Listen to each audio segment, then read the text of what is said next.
आणि त्यातल्या त्यात चंदू काकांचं प्लॅनिंग मला माहीत होतं की सगळ्या गोष्टी या प्रॉपर, सगळे लिडर्स प्रॉपर येतील.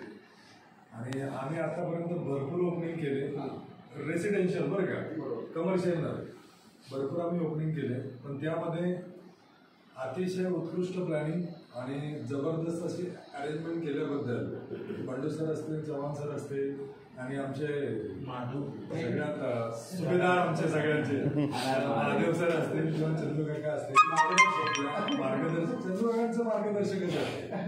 बहुत मेहनत की है सर, हम लोग आए थे पूरा पसीने से. आम्ही जेव्हा आलो ना भिजलो होतो म्हणजे 60 वयाच्या मानाने एवढी धावपळ करावी. आणि ऍक्च्युली खरं सांगू का, मी जेव्हा काकांना पहिल्यांदा भेटलो ना, डेमॉन्स्ट्रेशन केलं आम्ही वाघाई सरांच्या घरी, तर पहिली गोष्ट मला वाटतच नाही त्यांचं वय 60 आहे.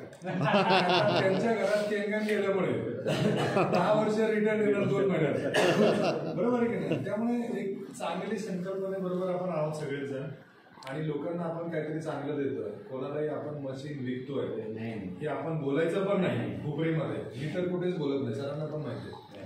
मी सरांना वाघाई सरांना बोललो नाही की तुम्हाला मी मशीन देतोय आणि मग आपण असं नाही, तुम्ही पाणी प्या.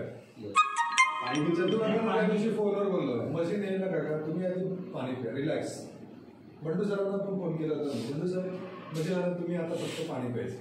जोपर्यंत या पाण्याचा रिझल्ट तुमच्यावर येणार नाही तोपर्यंत आपण लोकांना सांगू शकत नाही. तो कॉन्फिडन्स आपल्यामध्ये नाही आहे. आज चव्हाण सरांच्या घरामध्ये सुद्धा रिझल्ट आहे. मगाशी आम्ही घरी गेलो, बहिणी बोलल्या की वाघाई सरांकडून पाणी आणून आम्ही पितोय.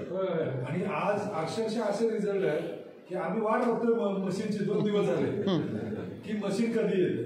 म्हणजे हीच आम्ही 15 तारखेलाच करणार होतो. पाणी तुम्ही सकाळी 20-20 लिटरच्या 2 बाटल्या सर ने जो मशीन ऑर्डर डाला ना, वो मशीन वेटिंग में चला गया. पण काय